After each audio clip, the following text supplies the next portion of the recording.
हे माता वैष्णो, आपकी नवरात्रि की इस वीडियो को जो भी भक्त सच्चे दिल से लाइक करें, उसकी गरीबी, तमाम परेशानी, जीवन की दरिद्रता को दूर कर देना। माँ, हम सब आपकी ही संतान हैं। माँ को लाइक जरूर करें। दोस्तों, 2024 में इस साल माँ दुर्गा हाथी पर नहीं बल्कि पालकी में सवार होकर पृथ्वी लोक पे पधारेंगी। शास्त्रों में वर्णित है तथा मान्यताओं के अनुसार अगर शारदीय नवरात्रि पर यदि माता दुर्गा का आगमन उनके वाहन सिंह पर नहीं बल्कि पालकी पर होगा तो मान्यता है कि माता दुर्गा का पालकी पर सवार होकर आना बहुत बहुत ज्यादा ही शुभ और कल्याणकारी माना जाता है। जीवन सुखमय हो जाता है। भक्ति का भरपूर लाभ भक्त जनों को मिलता है। दोस्तों, इस बार नवरात्रि पूरे 9 दिनों तक मनाई जाएगी। ना एक भी दिन कम, ना एक भी दिन ज्यादा, पूरे 9 दिनों तक मनाई जाएगी। मां शेरोवाली की विशेष रूप से पूजा आराधना की जाएगी। शारदीय नवरात्रि का महापर्व इस बार 2024 में 3 अक्टूबर दिन गुरुवार से शुरू होकर 12 अक्टूबर शनिवार के दिन समाप्त होंगे।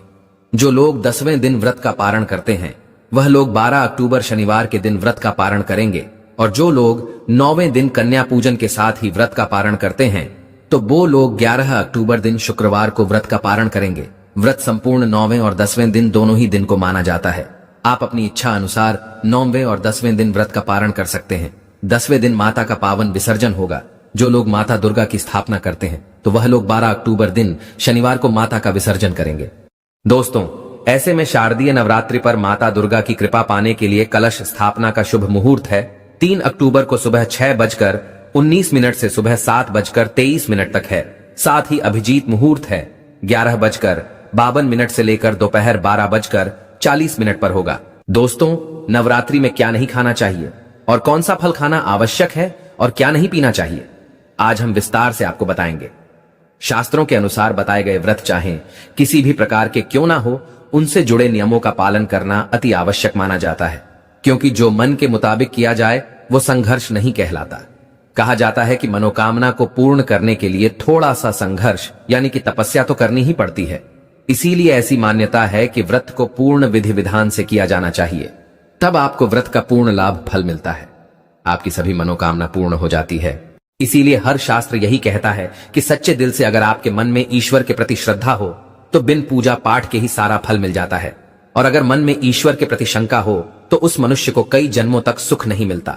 भागवत गीता में भगवान श्री कृष्ण ने स्वयं कहा था, जो मनुष्य सच्चे हृदय से ईश्वर को पुकारता है तो उसका नाता उस शक्ति से जुड़ जाता है जिसे आपने सच्चे हृदय से पुकारा था। इसीलिए भगवान भी कहते हैं कि सच्चे हृदय से ही ईश्वर को पुकारें तो वो आपकी हर मनोकामना पूर्ण करते हैं। प्रकृति भी यही हमें सिखाती है। जब हम रोते हैं, चिल्लाते हैं, तभी ही हमारे माता या पिता हमें दुलार करते हैं, प्यार करते हैं तथा हमें धन देते हैं। बच्चे जब माता के प्रति रोते हैं उसी को ही सच्चा कहा जाता है, सच्चा हृदय कहा जाता है। सच्चे हृदय से ही ईश्वर को पाया जा सकता है। सच्चा मन है तो हर चीज शुद्ध और पवित्र लगती है। वातावरण सुगंधित और पवित्र हो जाता है। कई लोग ऐसे हैं जो भगवान के सामने घंटों पूजा पाठ करते हैं तथा रोते हैं, फिर भी भगवान उनकी कभी नहीं सुनता। दरअसल जब आप सच्चे मन से ईश्वर को पुकारते ही नहीं हैं तो भला वो आपकी पुकार कैसे सुनेंगे। दोस्तों, ये तो थी वो बातें जो भक्त और ईश्वर के बीच की हैं। अब हम जानते हैं नवरात्रों के दौरान क्या नहीं खाना चाहिए और क्या नहीं पीना चाहिए, और कौन सा फल खाने से व्रत संपूर्ण और सफल हो जाता है।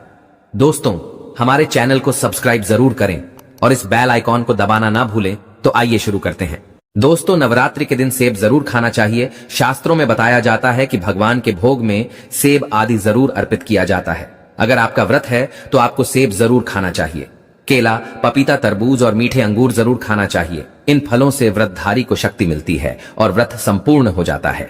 शास्त्रों में बताया जाता है कि नवरात्रों के दिनों में सीताफल जरूर खाना चाहिए।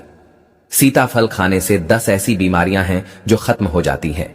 माना जाता है कि नवरात्रों के दिनों में सीताफल का घर में प्रवेश होना बड़ा ही शुभ माना गया है।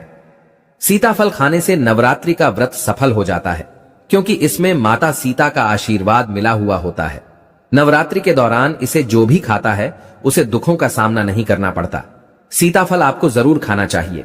दोस्तों, नवरात्रों में व्रतधारी को डब्बा में जो बंद लस्सी, डब्बा बंद जूस नहीं पीना चाहिए। उसमें कई केमिकल मिले होते हैं जिसके कारण आपका व्रत टूट सकता है।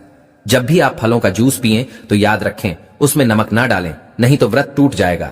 साथ ही साथ जूस में बर्फ भी नहीं डालना चाहिए। फलों का सादा जूस पीने से व्रत सफल होता है। दोस्तों, नवरात्रि के दौरान सिंगाड़े का आटा या कुत्तू का आटा खाने से पहले यह देख ले कि आटा पुराना नहीं होना चाहिए। क्योंकि पुराने आटे में कीड़े वगैरह पड़ जाते हैं, जिसके कारण आपका व्रत टूट सकता है, क्योंकि ये छोटे छोटे कीड़े हमें दिखाई नहीं देते और आपके मुंह तक पहुंच जाते हैं। ऐसा आटा खाना मतलब कीड़े मकोड़े का मांस खाने के बराबर माना गया है।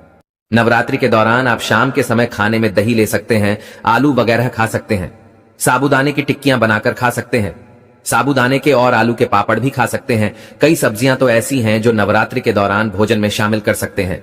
इससे आपको एनर्जी मिलेगी और व्रत सफल हो जाएगा। नवरात्रि के दौरान आप दूध पी सकते हैं जो आपको ताकत देगा, चाय वगैरह भी पी सकते हैं, लेकिन याद रहे उसमें नमक ना डालें।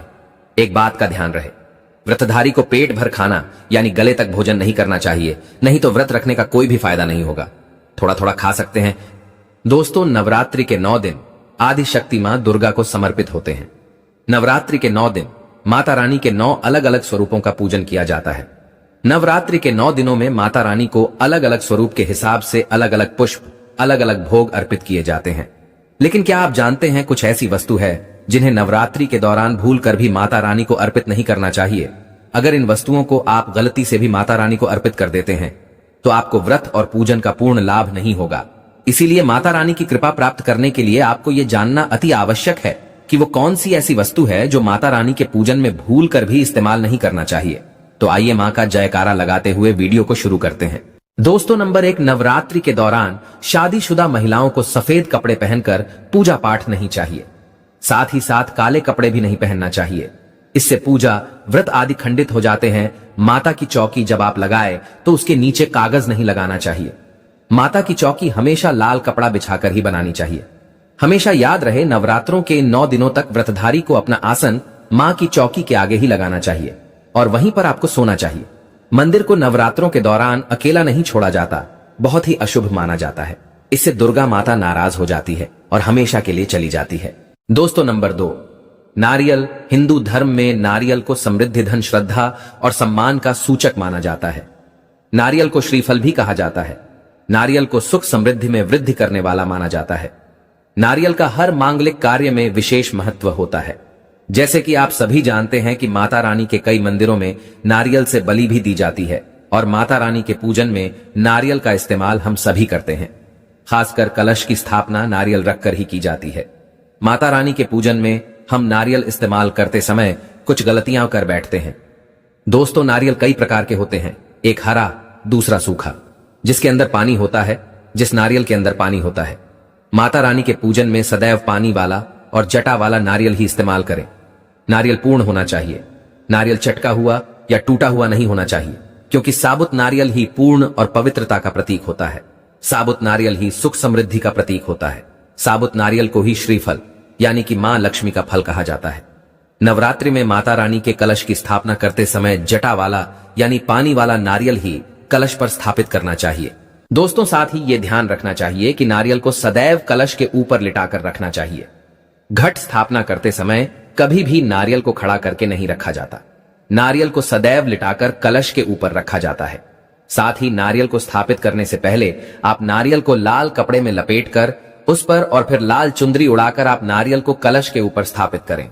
शास्त्रों के अनुसार कलश के ऊपर जब सही तरीके से नारियल रखा जाता है और सही प्रकार का नारियल रखा जाता है, तभी व्रत और पूजन का पूर्ण फल प्राप्त होता है।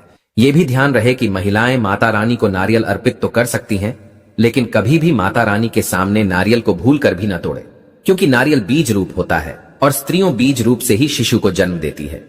इसीलिए कभी भी महिलाओं को नारियल नहीं तोड़ना चाहिए। दोस्तों, नंबर 3, लौंग।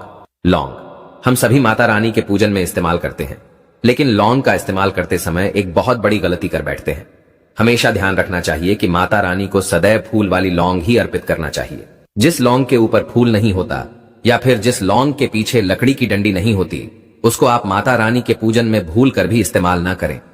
फूल वाले लौंगों को ही पूर्ण माना जाता है और माता रानी के पूजन में कोई भी अपूर्ण वस्तु, कोई भी खराब वस्तु या टूटे हुए अक्षत इस्तेमाल नहीं करने चाहिए। इसीलिए सदैव माता रानी के पूजन में फूल वाली लौंग का ही इस्तेमाल करें।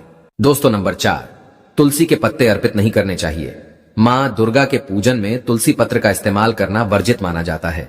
तुलसी पत्र के अलावा आंवला भी माता रानी को अर्पित नहीं करना चाहिए और दुर्बा भी माता रानी को अर्पित नहीं करना चाहिए। दुर्बा भगवान श्री गणेश को अति प्रिय है। नवरात्रि में आप भगवान गणेश को दुर्बा अर्पित कर सकते हैं। भगवान विष्णु जी को तुलसी के पत्ते अवश्य अर्पित कर सकते हैं, लेकिन माता रानी को भूलकर भी तुलसी के पत्ते या दुर्वा अर्पित न करें। माता रानी को सफेद फूल भी अर्पित न करें। माता रानी को सदैव लाल रंग के फूल अर्पित करने चाहिए। लाल रंग के फूल माता रानी को अति प्रिय है, खासकर माता को गुड़हल और कमल के फूल अति प्रिय है।